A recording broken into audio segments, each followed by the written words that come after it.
Kami percaya ada kemenangan di dalam sorak-sorai kami Tuhan. Amin. Tidak ada sesuatu beban yang bisa menghalangi kemenangan yang Tuhan janjikan kepada kami. We thank you for the victory, God. We are more than conqueror. Terima kasih, kami lebih daripada pemenang. Terima kasih buat hari ini. Sampaikan pesan dan isi hatimu kepada kami. Kuduskan kami semua. Basuh dengan darah Yesus. Urapi hambamu. Urapi setiap kami yang mendengar firman-Mu. Buka telinga kami Tuhan, supaya kami punya pendengaran seperti seorang murid. Celikan mata hati kami, mata rohani kami, supaya kami bisa melihat kehendak-Mu. Berbicaralah kepada kami, sebab firman-Mu itu kehidupan, hidup bagi kami. Terima kasih, urapi hamba-Mu dan semua kami yang mendengar ya Tuhan. Kami percaya malam hari ini Roh Kudus bekerja di tengah kami. Tuhan Allah Roh Kudus, move freely. Bebas Engkau bekerja di tengah kami. You know what we need, Lord. Engkau tahu segala kebutuhan kami. Penuhi ya Tuhan. Berbicaralah sesuai kepada kami masing-masing. Terima kasih Tuhan. Aku hanyalah hamba. Aku hanya melakukan apa yang harus aku lakukan. Urapi hamba-Mu. Bukan apa yang aku siapkan sebagai manusia, tapi apa yang menjadi isi hati Tuhan. Itu yang hamba-Mu sampaikan.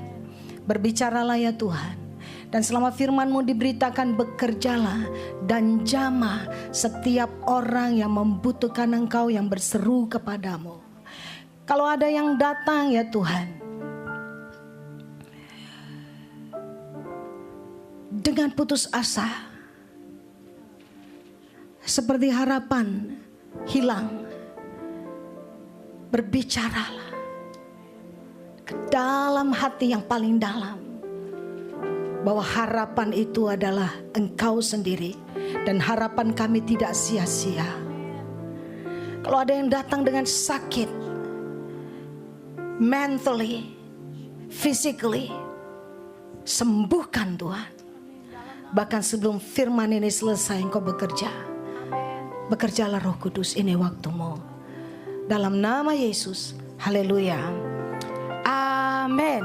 Beri kemuliaan buat Tuhan. Silakan duduk saudara. Shalom semuanya. Puji Tuhan, senang sekali bertemu. Rasanya minggu lalu gak ketemu, saya udah kangen. Kangen gak sih sama saya? GR. Yuk kita buka di dalam Lukas 7.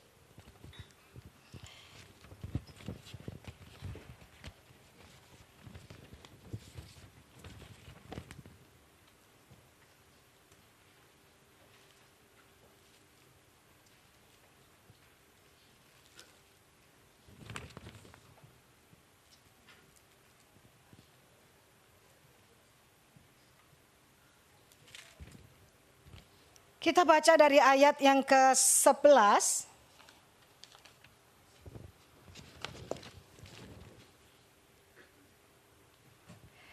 Ayat yang ke-11. Sudah dapat semua? Sampai ayat yang ke-17. Judulnya Yesus membangkitkan anak muda di Nain. Sudah? Oh, ada di situ? Ya. Kita baca sama-sama yuk. 1, 2, 3. Kemudian Yesus pergi ke suatu kota yang bernama Nain. Murid-muridnya pergi bersama-sama dengan dia. Dan juga orang banyak menyertainya berbondong-bondong. Setelah ia dekat pintu gerbang kota, ada orang mati diusung keluar. Anak laki-laki, anak tunggal ibunya yang sudah janda. Dan banyak orang dari kota itu menyertai janda itu. Dan ketika Yesus melihat janda itu, tergeraklah hatinya oleh belas kasihan. Lalu ia berkata kepadanya, "Jangan menangis." Sambil menghampiri usungan itu, ia menyentuhnya. Dan sedang para pengusung berhenti, ia berkata, "Hai anak muda, aku berkata kepadamu, bangkitlah." Maka bangunlah anak itu dan duduk dan mulai berkata-kata. Dan Yesus menyerahkannya kepada ibunya. Semua orang itu ketakutan dan mereka memuliakan Allah sambil berkata, seorang nabi besar telah muncul di tengah-tengah kita dan Allah telah melawat umatnya. Maka tersiarlah kabar tentang Yesus di seluruh Yudea dan di seluruh daerah sekitarnya. Saudara, dari apa yang kita baru baca, kita mungkin tidak heran tentang mujizat yang Tuhan Yesus lakukan. Ada 3 mujizat membangkitkan orang mati yang Tuhan Yesus lakukan dalam masa pelayanannya. Waktu dia masih hidup, saudara, di bumi ini. Dan yang pertama dia bangkitkan adalah anak muda ini. Ini kisah pertama dia membangkitkan orang mati. Lalu dia juga nanti kalau kita tahu dia membangkitkan anak Yairus yang sudah mati, anak perempuannya. Lalu dia juga membangkitkan Lazarus. Nah, tahun ini kita Tuhan sedang membawa gereja kita dalam satu tema yang luar biasa, yaitu apa? Tahun pembebasan yang seutuhnya. The year of total deliverance. Dan kalau kita baca tema bulan ini juga, love is caring. Saudara yang dikasihi Tuhan, dikatakan di sini, kemudian Yesus pergi suatu kota yang bernama Nain. Kemudian berarti setelah sesuatu dong. Setelah satu kejadian, kemudian Yesus pergi ke satu kota yang bernama Nain. Saya mau membawa kita membayangkan satu kejadian yang berpapasan di gerbang kota. 2 rombongan yang berlawanan arah. Satu rombongan baru masuk ke dalam kota Nain. Satu rombongan mau keluar dari kota Nain. Rombongan yang pertama dikatakan rombongan ini besar. Banyak orang, yaitu Yesus, murid-muridnya, dan orang banyak berbondong-bondong menyertai Yesus. Mereka dari Kapernaum, mereka baru mau masuk ke kota Nain. Saudara, lalu di tengah-tengah dari bacaan kita tadi, kita membaca bahwa ada rombongan yang lain yang mau keluar dari gerbang kota. Dari kota mau keluar karena hendak menguburkan seorang yang mati. Coba lihat 2 keadaan yang sangat berbeda, sangat amat berbeda. Gerombolan yang pertama atau kelompok orang yang pertama, saya lihat apa kira-kira keadaan mereka. Bayangkan apa yang terjadi. Mereka baru dari Kapernaum mau ke sini rombongan Yesus. Apa yang terjadi di Kapernaum? Sebelumnya kalau saudara baca di ayat yang pertama, itu adalah kisah waktu Yesus ada di Kapernaum. Lalu ada seorang perwira Romawi yang mengutus orang untuk datang kepada Yesus. Lalu berkata, Tuhan, tolong tuanku atau seorang perwira. Dia punya hamba, dia punya pegawai sakit keras dan hampir mati. Datanglah, tolonglah dia. Dia pantas untuk ditolong. Orangnya baik, dia suka membantu pekerjaan di rumah Tuhan gitu. Dia rajin beramal, pantas ditolong. Lalu Tuhan Yesus memutuskan untuk dia datang ke rumah perwira ini. Menyembuhkan pegawai daripada perwira itu. Apa yang terjadi? Sebelum dia sampai ke rumah perwira ini bilang, gak usah datang. Aku gak layak menerima Yesus di rumahnya. Karena dia seorang perwira, aku punya bawahan. Kalau aku berkata saja kepada bawahanku, pergi ke sana, dia akan pergi. Kalau aku kasih tahu pada bawahanku, mari ke sini, datang sini, lakukan ini, lakukan itu, dia pasti lakukan. Lalu dia bilang gini sama Yesus, berkata saja, katakan saja, gak usah datang, gak usah tumpang tangan, ngomong saja pasti hambaku itu sembuh. Saudara lihat, Yesus kagum lihat dia. Yesus bilang, iman sebesar ini aku belum pernah lihat. Sekalipun di tengah-tengah orang Israel atau bangsa Yahudi. Saudara, bukan cuma Yesus yang kaget. Semua orang di situ yang ikut Yesus itu orang-orang Yahudi. Murid-murid yang bersama-sama dengan Yesus. Tapi Yesus bilang imannya besar sekali. Saudara, lalu Yesus berkata, hambamu sembuh. Dan betul hambanya sembuh. Rombongan yang melihat mujizat seperti ini, Kira-kira waktu mereka jalan keluar dari Kapernaum, pembicaraannya pasti masih sekitar situ dong. Setuju gak? Masih fresh, kejadian yang baru. Wow, kali ini Yesus gak lakukan apa-apa. Yesus gak ngomong orangnya di sana, gak kelihatan orang yang sakit. Yesus cuma berkata orang itu sembuh. Yang satu bilang, wow, kok bisa ya orang Romawi ini punya iman sebesar itu. Padahal dia bukan anak Abraham. Yang lain cerita lagi excited. Ya aku sih pengen penasaran, apalagi sih yang Yesus mau lakukan. Mereka ikut Yesus, mereka ikut Yesus. Pembicaraannya adalah saya percaya sukacita, benar? Excitement, setuju? Semangat mau ikut Yesus, mau lihat apa yang mau Yesus lakukan, benar? Benar? Mereka gak akan capek mau ikut Yesus, kenapa? Mujizat demi mujizat selalu ada hal yang baru, setuju? Inilah rombongan yang baru mau masuk kota Nain.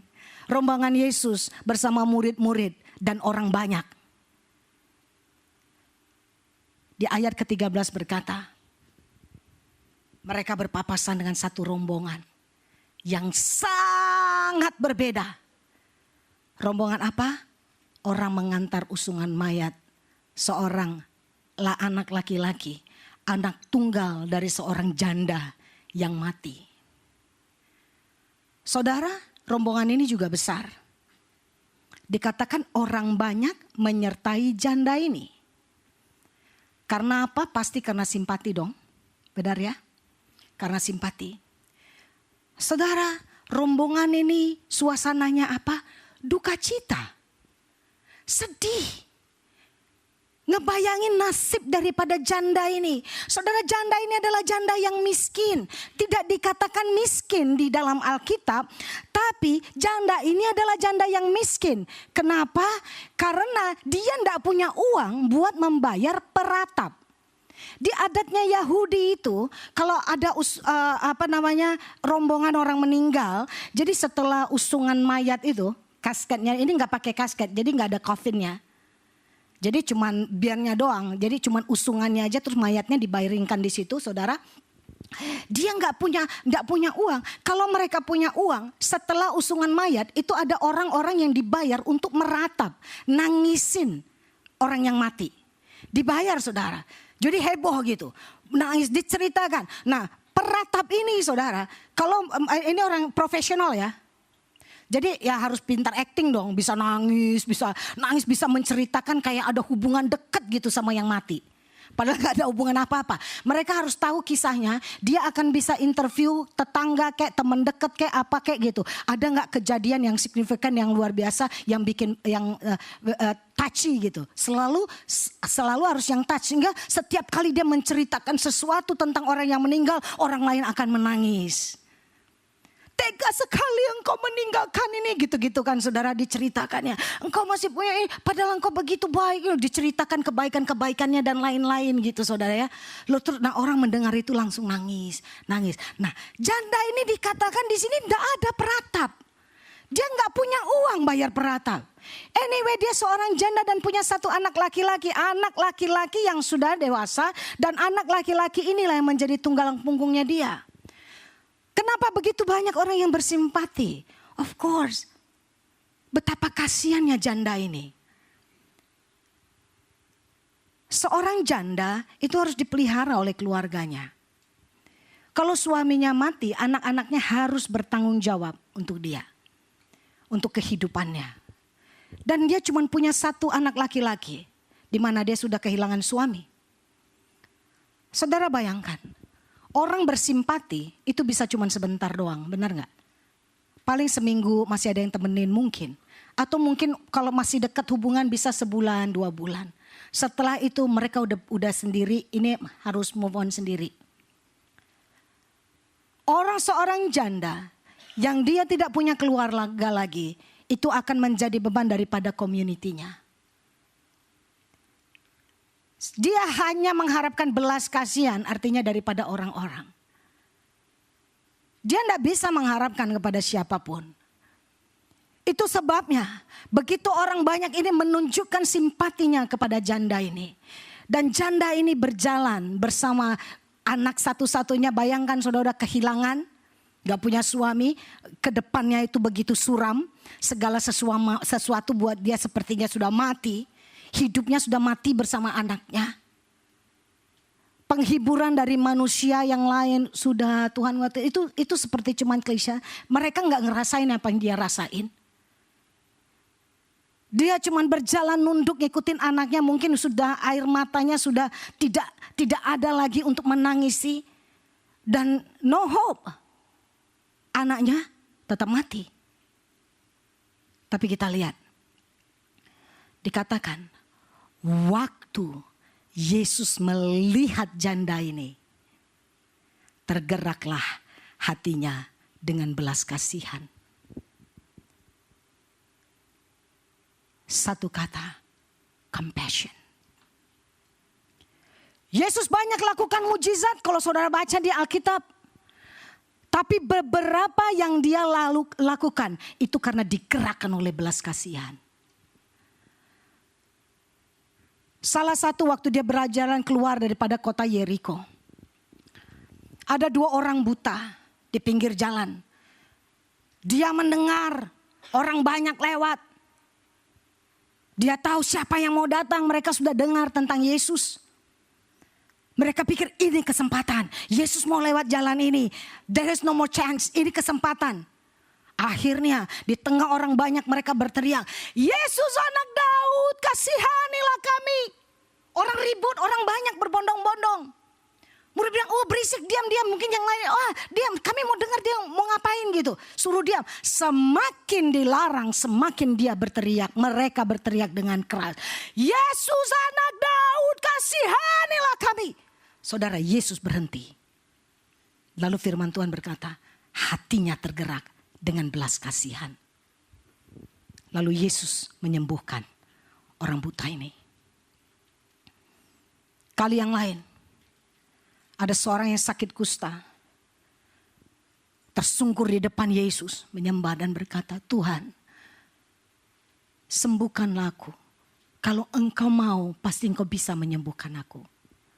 Dan Yesus bilang, aku mau menjadi tahir engkau. Dia sembuh. Kenapa? Firman Allah berkata, dia tergerak dengan belas kasihan.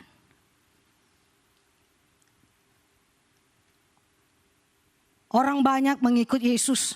Kemana Yesus pergi mereka ikut. Dari kota ke kota mereka ikut. Ada satu rombongan 4.000 orang ikut Yesus. 3 hari 3 malam mereka ikut Yesus. Yesus meninggalkan mereka. Mereka tetap menunggu. Yesus berdoa ke atas gunung, tinggalin mereka. Orang banyak tetap di situ setia menunggu Yesus. Waktu Yesus datang menghampiri mereka, Yesus kaget mereka masih di situ. Lalu Yesus tergerak oleh belas kasihan. Mereka belum makan. Ada berapa roti? Ada 7 ketul roti. Dan beberapa ikan kecil.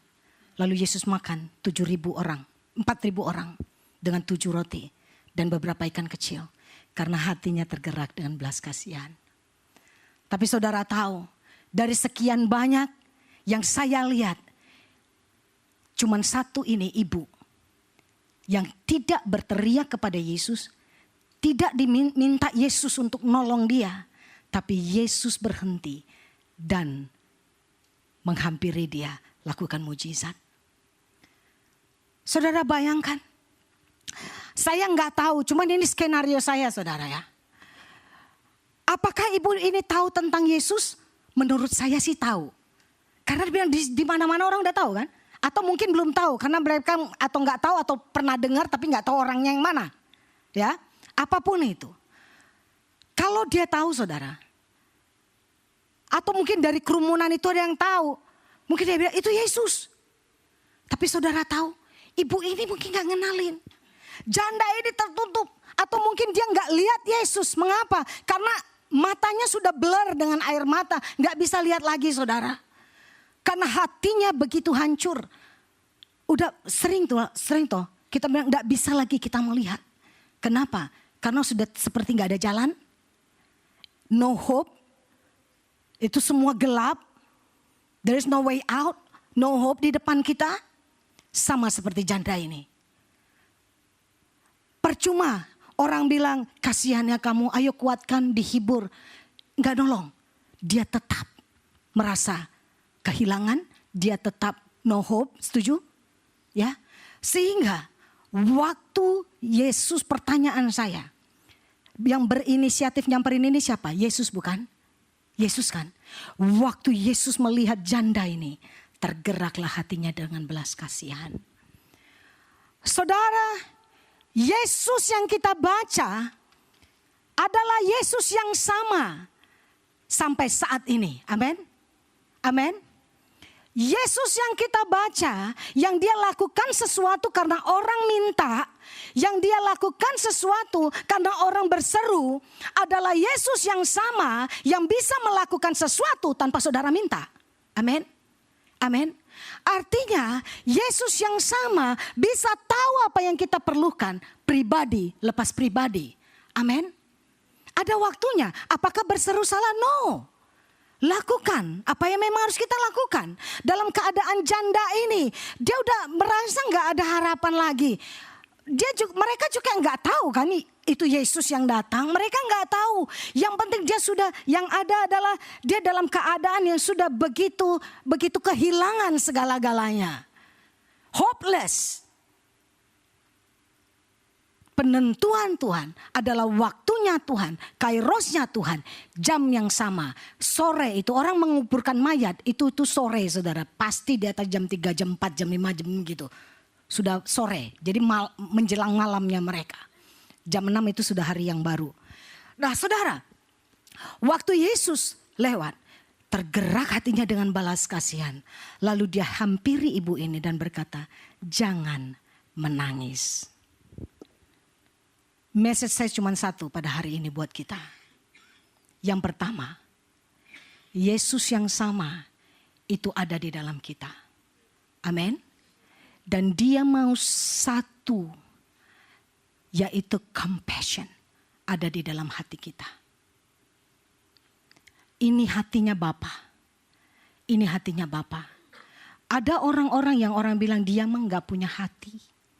Teganya sih luar biasa. Ada saudara yang hatinya itu keras sekali, gak bisa tersentuh. Hatinya keras, orang mau susah apa tetap begini, gak mau lihat kesusahan orang. Tapi ada orang-orang tertentu yang begitu diceritakan, begitu lihat temannya susah, bukan cuma simpati tapi empati. Apa yang saya bisa lakukan? Yang mau berkorban demi kesusahan orang. Tapi ada orang yang punya compassion seperti Bapa. Tanpa diminta, dia tahu, dia do something. Gak perlu orang tahu, dia lakukan sesuatu bagi orang lain. Saudara, ini hatinya Bapa. Kita perlu compassion. Compassion lah yang menggerakkan kita sehingga kita bisa care. Compassion artinya kita bisa caring sama orang lain. Amin. Amin. Nanti kita lihat bagaimana perintah Tuhan bagi kita untuk memiliki compassion. Saudara, waktu Yesus berkata kepada ibu ini, jangan menangis. Ini biasa tuh kita dengar. Sudah kuat ya, jangan nangis lagi. Kita tulus. Tapi pertanyaannya, apakah perkataan kita mengubah sesuatu dalam hidup dia? Perkataan Yesus jangan menangis mengubah hidup ibu ini. Mengapa? Karena waktu Yesus berkata jangan menangis, dia mau berkata aku akan mengubah tangisanmu menjadi sukacita. Amin. Dia lakukan mujizat. Kita gak bisa lakukan mujizat. Kita. Tapi Yesus bisa. Dia gak berubah. Kuasanya tidak berubah. Roh yang sama yang di dalam Yesus ada di dalam kita. Pertanyaannya, kalau kita mau bergerak di situ, kita harus punya compassion. Bukan karena kita, tapi karena Roh Kudus. Kalau kita punya hati Bapa itu ada di dalam kita. Waktu kita melayani orang, kita lakukan sesuatu sama orang.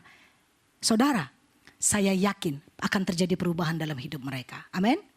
Amin. Saya tanya, kalau saudara dapat berita ada yang meninggal, disemayamkan di sini, ada kebaktian penghiburan, memorial service atau ini service jam berapa. Undangan yang lain lagi adalah pesta ulang tahun atau pesta pernikahan. Saya tanya jujur, lebih pilih mana? Kalau sama hari yang sama, jam yang sama, pilih kemana? Pesta kawin apa rumah duka? Jujur. Jujur loh ya. Tuhan dengar loh. Gak usah angkat tangan ya, gak usah nak. Boleh aja ngomong rumah duka dalam hati, gue sih ke pesta kawin. Gak apa-apa. Tapi saudara, kalau ternyata kita pilih ke pesta kawin, Alkitab bilang lebih baik ke rumah duka. Karena disitulah akhir kehidupan manusia. Kalau saudara ada orang, aduh rumah duka, saya kirim aja deh. Kirim apa? Kembang, deep sympathy dan lain-lain. Atau saudara kirim bantuan, itu baik. Itu baik. Tetapi waktu engkau hadir di situ seperti orang yang menyertai janda ini. Mereka mungkin gak punya apa-apa. Mereka gak bisa membangkitkan anak muda ini. Mereka tidak bisa membuat anaknya hidup kembali. Tapi keberadaan mereka pada janda miskin ini adalah support. Amin. Support. Mereka bilang, kami ada di situ. Saudara yang dikasih Tuhan. Tuhan ngajar kita di sini. Kita harus bisa lebih daripada hanya sekedar berkata, jangan menangis. Kuatkan ya, Tuhan itu baik. Dia karena udah saking sedihnya aja dia gak jawab. Udah saking ini aja, kalau dia mau argue sih bisa-bisa aja. Gitu ya. Atau dia lagi protes dan lain-lain, dia bilang, kalau baik kenapa mesti saya, kenapa bukan anak tetangga saya yang mati gitu kan. Sebenarnya why me? Orang punya anak 5 kenapa salah satu mati kan masih punya 4. Aku cuma punya anak 1. Benar gak? Gak usah ngomong, kamu punya anak, anakmu gak mati, anakku yang mati. Betul? Saya ngomong ini aja lah. Wajar toh. Tapi orang bilang kuatkan hatimu. Mereka tulus, tapi gak merubah hidup dia. Hari-hari ini orang perlu Yesus karena hanya Yesus yang bisa mengubah hidup manusia. Amin. Amin. Hanya Yesus. Saudara, penghiburan kita, tapi kalau kita tidak memperkenalkan Yesus, Yesus gak masuk dalam hidup dia, Yesus gak bekerja, gak akan berubah. Cuma sebentar. Penghiburan manusia cuma sebentar. Teman saya baru kehilangan suami belum lama. Bulan apa ya? Saya lupa dia meninggal. Tapi saudara, ini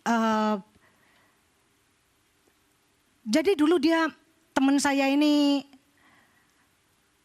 menikah, teman waktu bukan lagi masa baik-baik lah, teman dulu zaman saya SMP SMA gitu saudara. Tapi kita keep in touch lebih daripada saudara gitu. Lalu dia sekolah di London, sekolah di Amerika. Pas di Amerika saudara, dia ketemu sama bule. Menikah, akhirnya menikah, punya anak 2. Tapi menikahnya tuh lagi mabok di Vegas. Meritnya gitu. Wah, tapi bisa sampai punya anak 2, abis itu mereka divorce. Dia kembali ke Indonesia, dia besarkan anaknya, ya kan, dua-duanya udah dia besar. Terus rupanya dia ketemu lagi sama teman lamanya dia, yang saya nggak tahu itu first love-nya dia atau enggak gitu. Nah teman saya ini tadinya bukan Kristen, dari tetangga kita, ya saudara sepupu gitu ya. Saudara, lalu singkat cerita akhirnya mereka menikah. Menikah dengan teman lamanya ini, orang Kristen gitu. Yang saya kagum dan saya nggak tahu, ternyata suaminya ini, jadi dia menikah tahun 2011 atau 2012, dan ternyata waktu dia menikah itu suaminya ini dia udah tahu udah cancer dan inilah yang nggak lama lah gitu. Tapi dia memutuskan untuk bersama-sama dan mereka bahagia sekali. Dan anak-anaknya panggil papa gitu ya. Last name anaknya ganti jadi nggak yang last name bulenya lagi, jadi ikut sama yang Indonesia nih. Saudara, terus singkat tahun lalu meninggal. Waktu menikah saya benar-benar nggak tahu, karena waktu mereka SF saya ketemu tuh nggak ada kelihatan tanda-tanda sakit. Ternyata udah stage yang tinggi gitu, stadium yang tinggi gitu, saudara. Apa yang saya mau katakan, sampai hari ini dia kebetulan nggak tahu udah pulang, tapi kebetulan dia anak-anaknya dua-dua sekolah di sini. Sampai hari ini dia itu belum bisa ya dia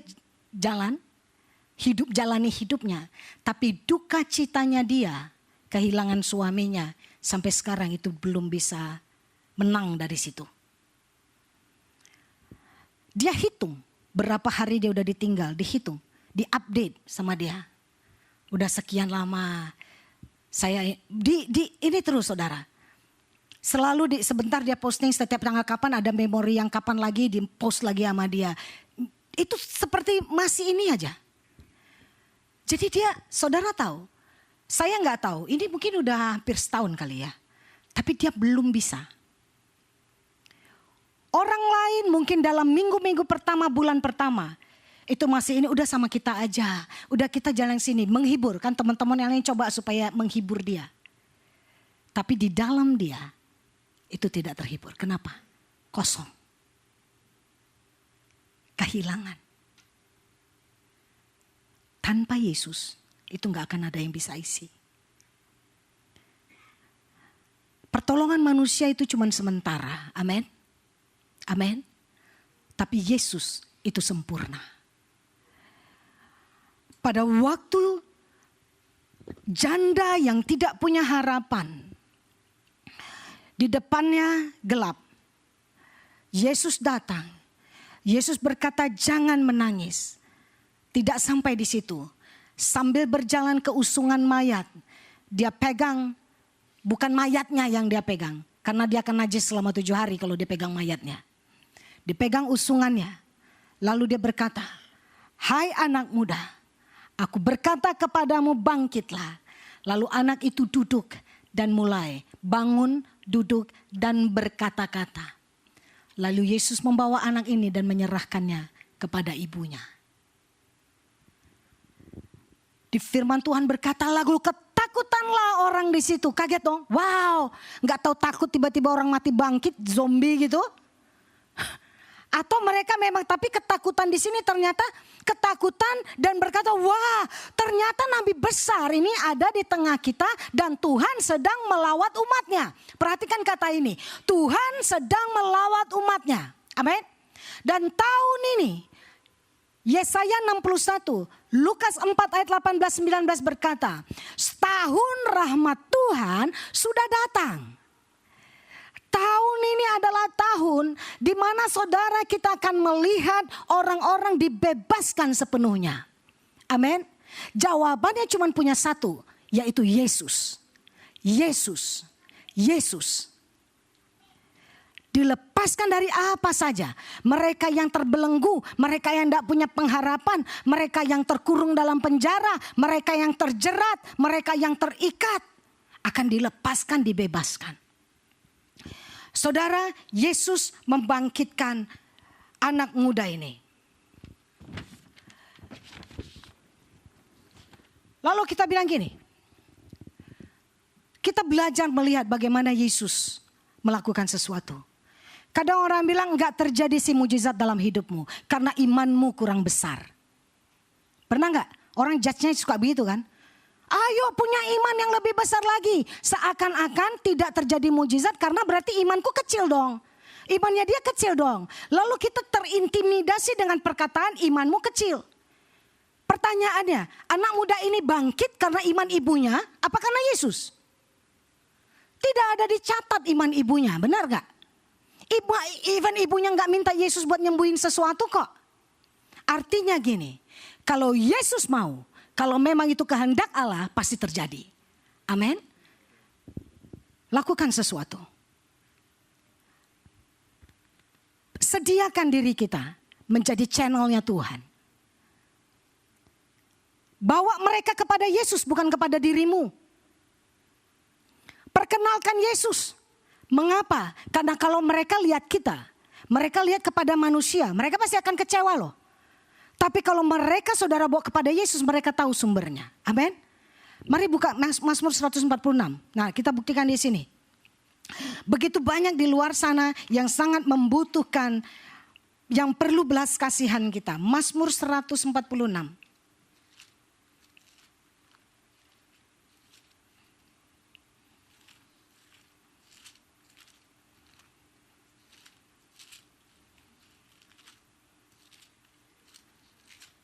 Mazmur 146. Kita baca dari ayat yang kelima. Mari kita lihat ya, tempatkan diri kita dan tempatkan, coba lihat begitu banyak orang yang ada di dalam keadaan-keadaan yang memerlukan belas kasihan kita. Kita baca dan tolong saudara perhatikan ya, orang-orang apa aja sih yang mereka perlu dilayani, perlu didoakan, perlu pertolongan, perlu Yesus, perlu compassion dari kita. Kita baca ayat yang kelima sampai ke 10, ayat kelima sampai yang ke-8. 1, 2, 3. Berbahagialah orang yang mempunyai Allah Yakub sebagai penolong, yang harapannya pada Tuhan Allahnya. Cukup dulu, satu-satu ya. Berbahagialah orang yang mempunyai Allah Yakub. Siapakah Allah Yakub? Jehovah, Allah Bapa, ya kan? Sebagai penolong yang harapannya pada Tuhan, the Lord, Jehovah, Yahweh, Allahnya. Apakah saudara termasuk orang ini yang menaruh harapan kepada Allah Yakub? Berbahagialah saudara. Karena kita ini punya Allah yang penolong kita, harapan kita adalah Jehovah. Amin. The Lord. Allahnya Abraham, Ishak dan Yakub. Dia Allah kita. Berbahagialah orang yang menaruh pengharapannya kepada Allah. Tapi banyak orang yang tidak menaruh pengharapannya kepada Allah. Atau menaruh pengharapan kepada Allah yang lain, bukan Allahnya Yakub. Ada beberapa situasi. Yang keenam, kenapa dia Yehova Allah yang menjadikan langit dan bumi, laut dan segala isinya, yang tetap setia untuk selama-lamanya. Jadi Mazmur ini mau berkata kepada kita, seharusnya kita ini adalah orang-orang yang berbahagia karena kita punya Allah yang menciptakan langit dan bumi, yang dia tahu kekurangan langit dan bumi itu apa, yang dia tahu how to fix the problem. Karena dia yang ciptain, karena dia yang menciptakan. Jadi kalau ada yang mess, ada yang rusak, ada yang nggak berfungsi dengan benar, disorder, dia yang bisa membenarkannya. Amin. Berbahagialah orang yang menaruh pengharapannya kepada Allah Yakub. Karena dia itu setia sampai apa? Selama-lamanya. Yang menegakkan keadilan untuk orang yang diperas.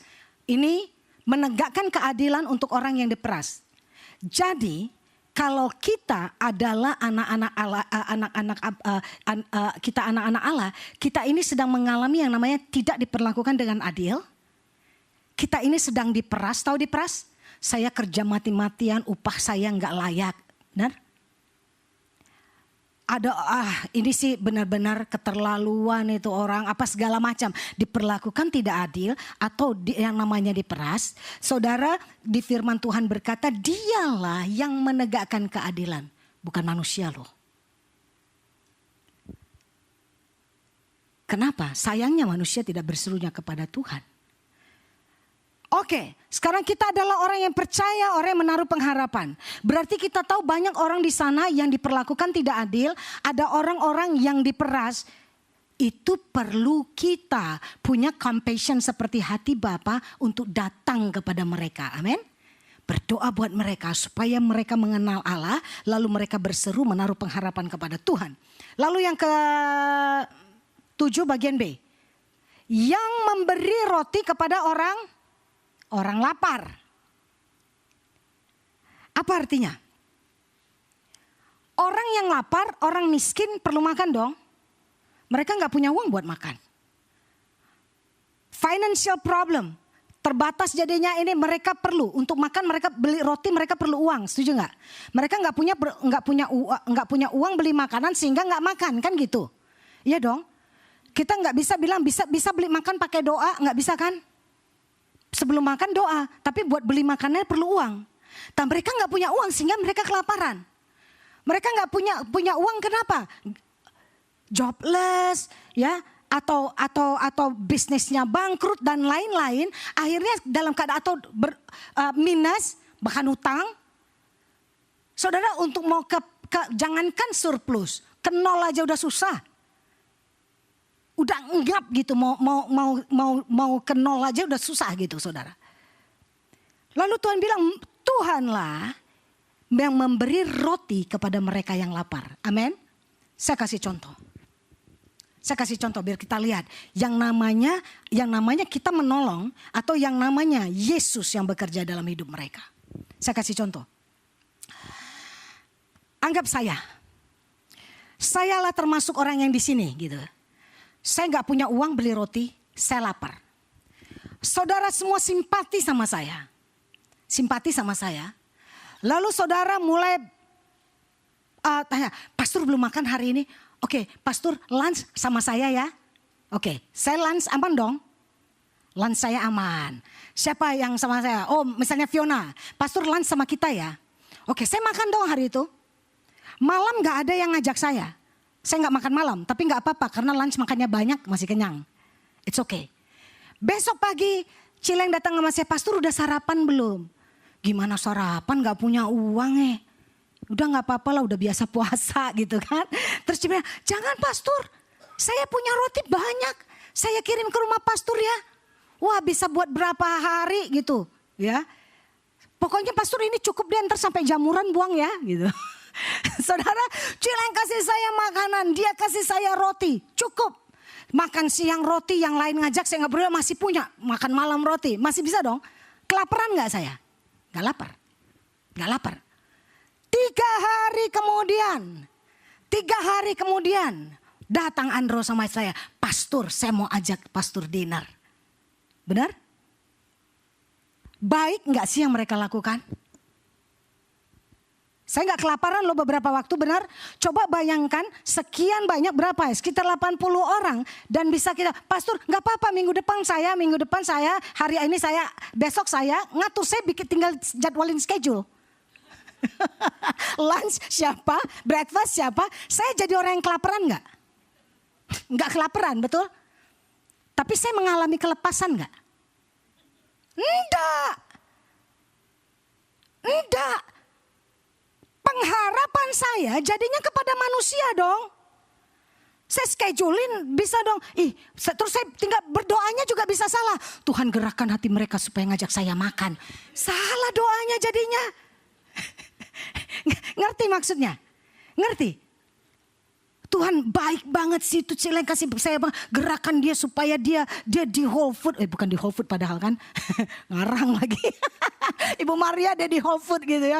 Terus dapat kupon Tuhan yang banyak kasih saya Tuhan gitu kan. Doanya jadi supaya Tuhan gerakan orang-orang itu. Pengharapan saya bukan lagi kepada Tuhan. Dan saya tidak ngalami kelepasan, saya tetap miskin. Saya tetap miskin, saya belum menang. Coba dari salah satu saudara datang kepada saya, lihat. Pastor, bukan ini, dengar ya. Apa yang dilakukan itu baik dan firman Tuhan berkata, ini firman Tuhan bilang, kalau kamu tahu berbuat baik tapi kamu tidak melakukannya, kamu berdosa. Kamu tahu berbuat baik, kamu punya, tapi you just hold it, terlalu pelit, gak mau nolong orang.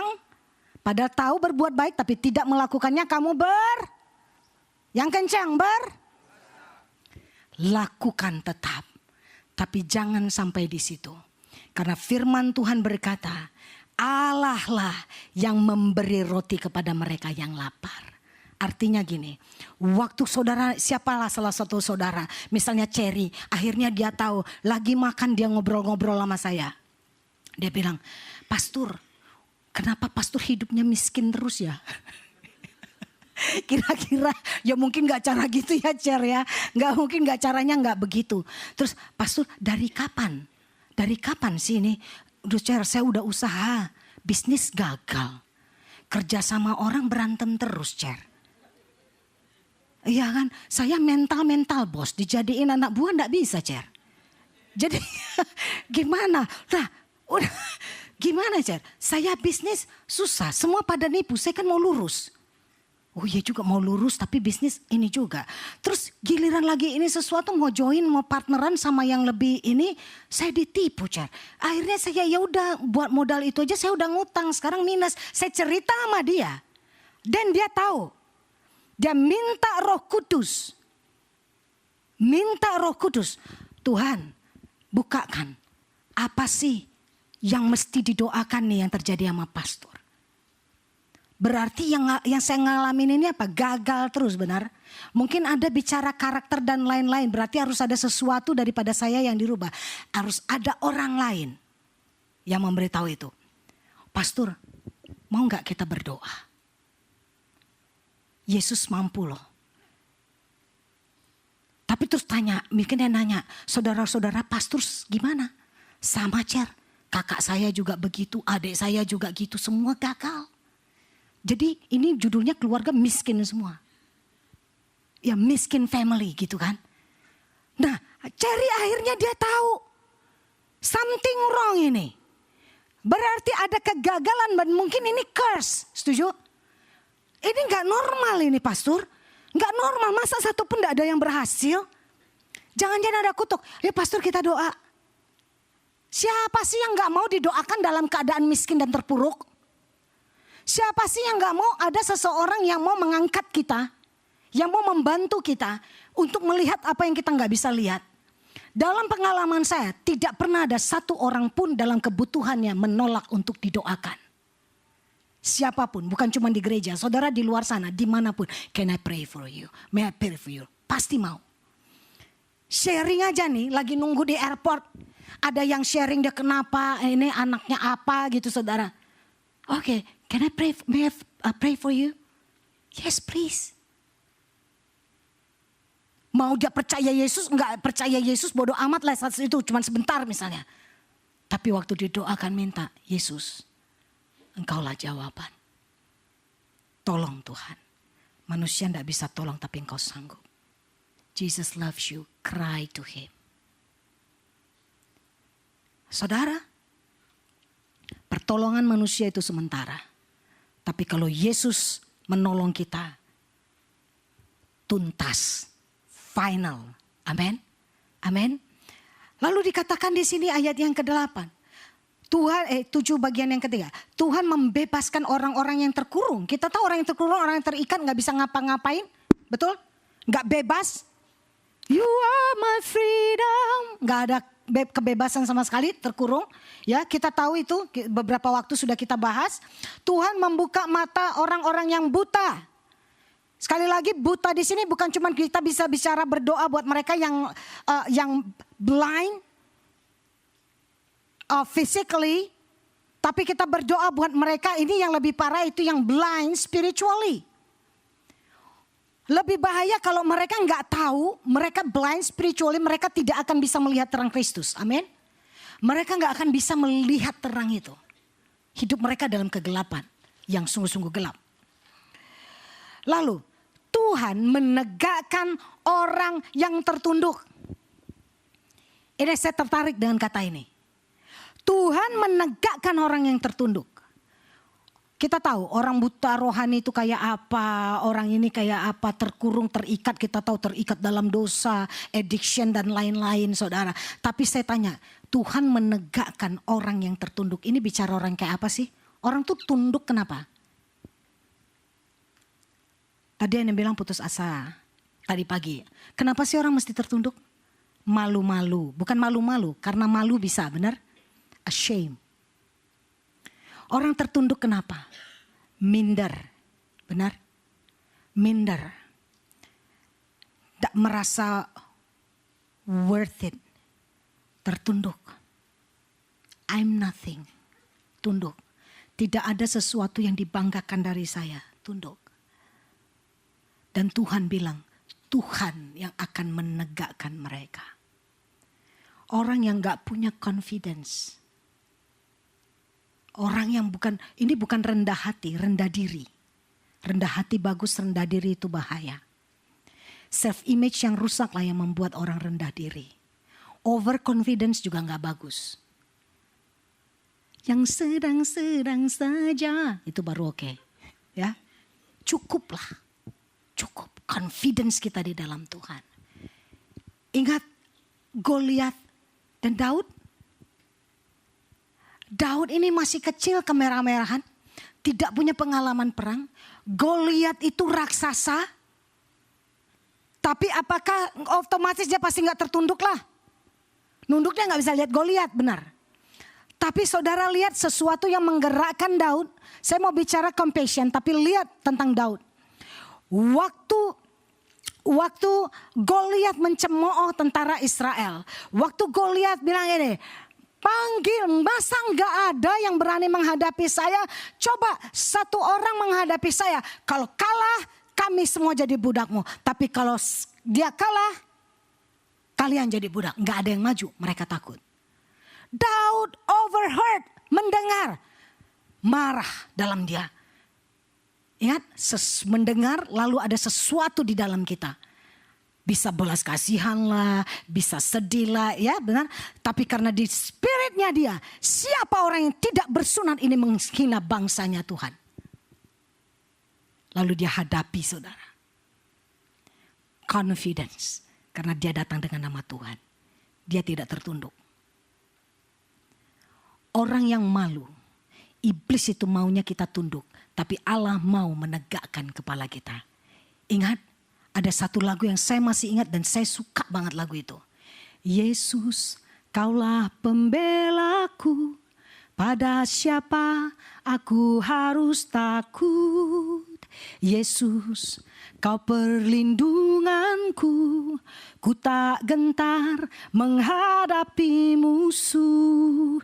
Sekarang tegaklah kepalaku, hadapi lawanku yang berada di sekelilingku.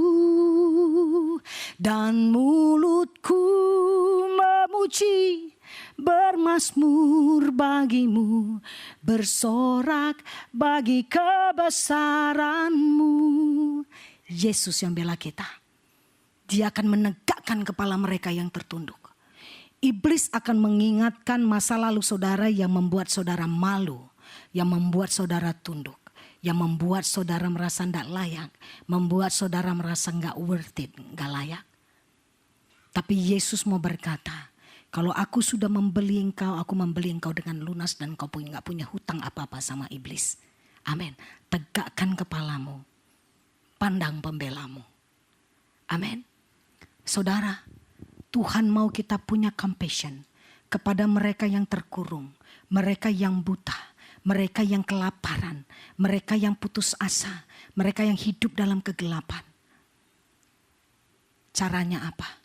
Waktu kita punya compassion, saudara gak cuman melakukan sesuatu yang cuman sementara, tapi saudara akan melayani mereka sampai ke dalam. Artinya apa? Saya kasih contoh. Saat-saat ini kita sedang mau bergerak di sini, gereja Tuhan. Kita sedang mau berdoa supaya ada kebebasan bagi mereka yang terikat. Baru 2 minggu kita doa, 2 minggu ya. Kita doa hari Kamis. Kenapa? Karena doa hari Kamis. Saudara, lawatan Tuhan itu luar biasa, berbeda tiap 2 kali minggu. Yang udah datang 2 kali minggu kita berbeda. Tapi satu hal yang kita rasakan, bahwa hadirat Allah itu luar biasa. Dan bukan karena kita. Tuhan menyatakan pernyataan-pernyataannya kepada beberapa orang. Tuhan berbicara kepada mereka. Seorang bisa melayani yang lain, menyampaikan sesuatu. Saudara, mereka yang perlu didoakan, mereka didoakan. Mengapa? Kita mau punya compassion kepada mereka. Supaya mereka mengetahui bahwa Yesuslah yang sanggup membebaskan seseorang. Manusia bisa menolong sementara. Tetapi kalau Yesus, dia adalah harapan yang sempurna. Amin. Amin. Saudara yang setiap hari, setiap minggu kita ada training buat para pendoa syafaat, disiapkan untuk bisa mendoakan supaya semakin peka, punya discernment spirit untuk melihat yang seperti tadi, untuk bisa lihat how to know, untuk bisa describe mungkin apa yang terjadi, bisa interpret apa yang perlu didoakan. Bukan ini, kita menjadi alat. Kita menjadi channel yang siap dipakai Tuhan. Tapi of course kita harus punya knowledge supaya kita nggak salah, nggak menyimpang. Begitu banyak nanti jadi malah deception gitu ya. Tapi kita mau berdiri lurus bahwa Roh Kuduslah Konselor Agung kita. Yesus dikatakan the wonderful counselor. Amin. Dan spiritnya itu ada di dalam kita. Nah saudara, setiap para pendoa ini sekarang lagi disiapkan. Setiap hari Minggu. Saudara punya, waktu itu saya bilang apa. Kalau saudara punya lihat bahwa beberapa saya udah masukin di grup. Tapi kalau saya bilang I think saya ini ada panggilan di doa. Saya mau gabung. Welcome. Nanti kita masukin nanti di grupnya saudara. Saudara yang ada orangnya I don't know how. Tapi ada yang saya kenal perlu didoakan. Bawa mereka, bawa hari Kamis, kita akan berdoa. Atau mungkin saudara sendiri bilang, I know something wrong with me. Ada yang janggal dalam kehidupan saya dan keluarga. Ada something yang saya percaya bahwa ini harus didoakan. Tapi saya nggak ngerti apa. Datang saja. Bukan karena kita langsung tahu, no. Ingat, reveal, the spirit of revelation. Reveal, mengungkapkan yang terselubung. Itu adalah dari Allah sendiri. Lihat saudara, bukan karena iman kita tok. Yesus melakukan mujizat bisa karena iman. Orang itu besar imanmu, betul? Karena imanmu, oleh karena imanmu sembuhlah engkau, selamat. Tapi kita baca hari ini. Belas kasihan Yesus bisa menyembuhkan, melakukan mujizat. Belas kasihan saudara akan menggerakkan Tuhan untuk bekerja melayani mereka. Karena itu adalah kehendak Tuhan. Kita akan tutup dengan 2 ayat. Kolose 3 ayat 12.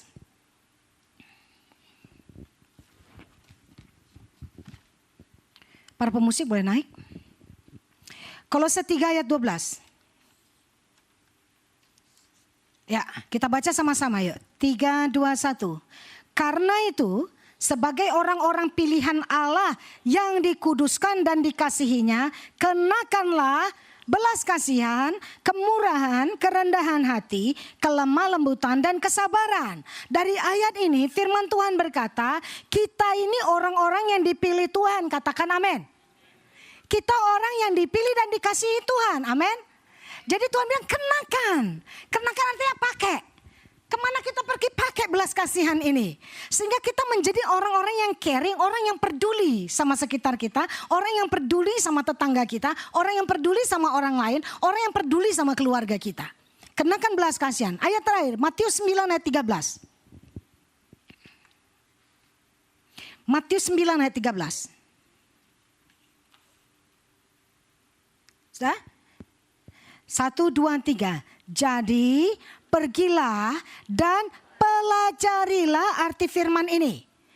Yang ku kehendaki ialah dan bukan cukup. Firman Tuhan bilang ini, Yesus berkata, pergilah pelajari arti firman ini. Dig, gali apa sih arti firman? Yang Allah kehendaki adalah belas kasihan, bukan persembahan. Kadang kita melakukan persembahan, kita berkorban, kita lakukan ini tanpa belas kasihan. Tapi yang Tuhan mau, belas kasihan. Sehingga apapun yang kita lakukan berdasarkan belas kasihan, itu adalah persembahan kita. Amin. Amin. Tundukkan kepala, kita berdoa. Saya ajak kita bangkit berdiri.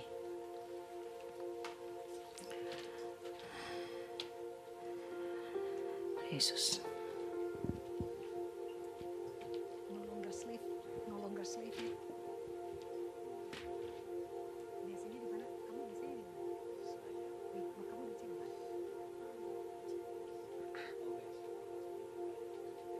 Bukan. Saya biasanya di mana? C, coba C.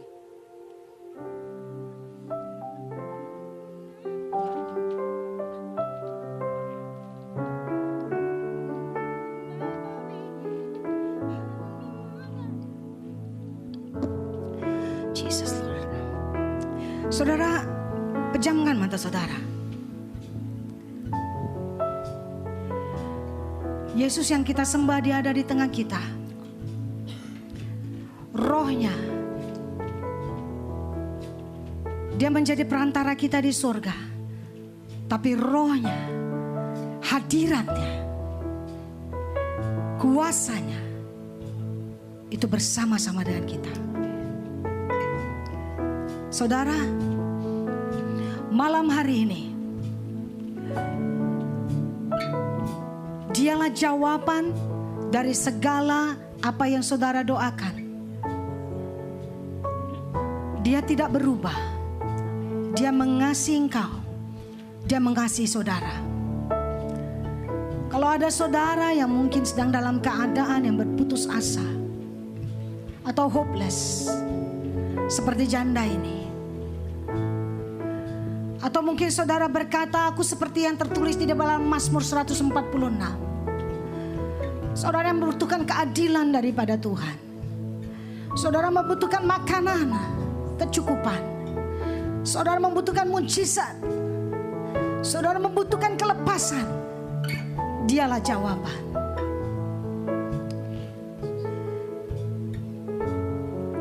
Sebelum saya berdoa, kita bersama-sama menaikkan pujian ini, dan saya percaya dia akan membebaskan kita.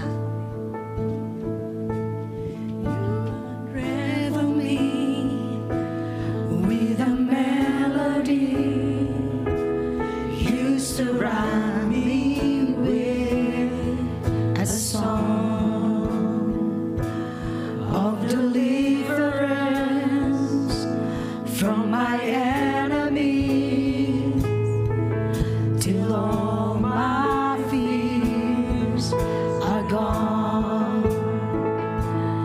I'm no longer slaves to fear.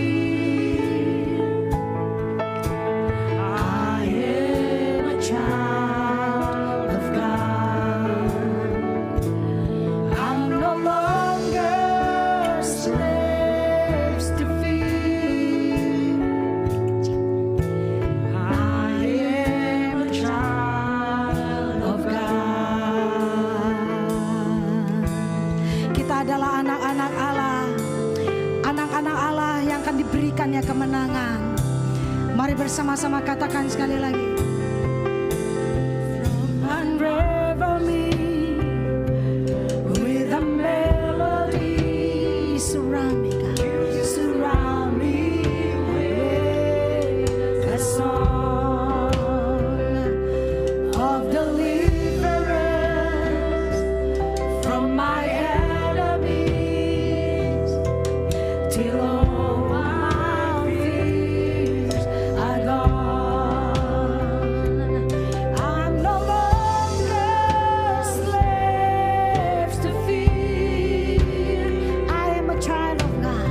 I am a child of God. I'm no longer slaves to fear. I am a child of God. Dari dalam kandungan dia sudah menenun engkau. My mother's womb, you have chosen me. Dia yang memanggil engkau. Taruh iman kepercayaanmu kepada dia, saudara. I've been born again into your family. Your blood flows through my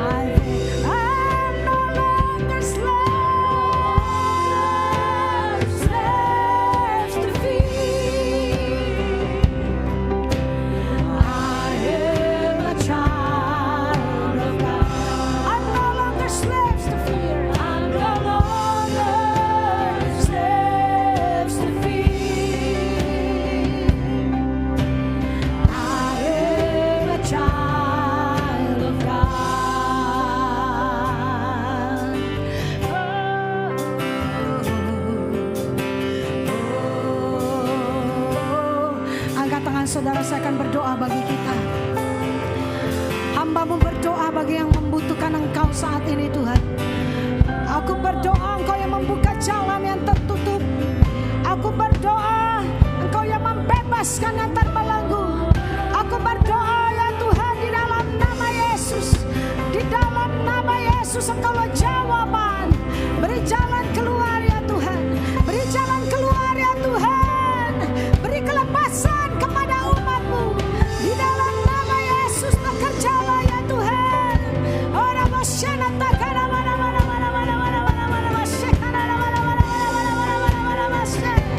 Ya nataka masyana mana mana mana mana mana mana mana mana mana mana mana masyana. Roh Kudus, Engkau yang mengetahui setiap pribadi. Segala doa mereka, beban mereka, Tuhan jawab. You save me, Jesus. Dia Allah yang membuka jalan dan melakukan mujizat. Dia Allah yang berkata, marilah kepadaku, hai kamu yang letih lesu dan berbeban berat, aku akan memberi kelegaan kepadamu. Dia Allah yang menolong engkau. Tangannya tidak kurang panjang untuk menolong engkau. Telinganya tidak kurang tajam untuk mendengar engkau. Haleluya, Jesus. Ora masyana takana mana mana mana mana mana mana mana. This is so I could walk right through it. My face are drawn in endless love.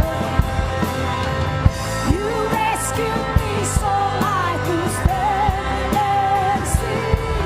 I am a child. You split the sea so I could walk right through it. My fears are drawn in perfect love. Ya Tuhan, You rescued me so I could stand and sing. I am a child. Mari dengan iman katakan, You split the sea. You split the sea so I could walk right through it. My fears were drawn in perfect love. You rescued me so I could stand and sing. I am a child of God. Yes, I am. I am a child of God. One more time. I am a child of God. Tegakkan kepalamu, tegaklah kepalamu karena engkau adalah anak-anak Allah. Tegaklah kepalamu karena Tuhan memberi kemenangan dan memberi jalan keluar. Tegaklah kepalamu karena Allah bersegera menolong engkau. Tegaklah kepalamu karena Allah yang menjadi pembelamu. Haleluya, haleluya. Terima kasih ya Bapa, kami percayakan kuasa-Mu bekerja dalam kehidupan umat-Mu ya Tuhan. Meteraikan firman-Mu, sempurnakan Roh Kudus di dalam kami masing-masing. Dalam nama Yesus, amin. Silakan duduk saudara.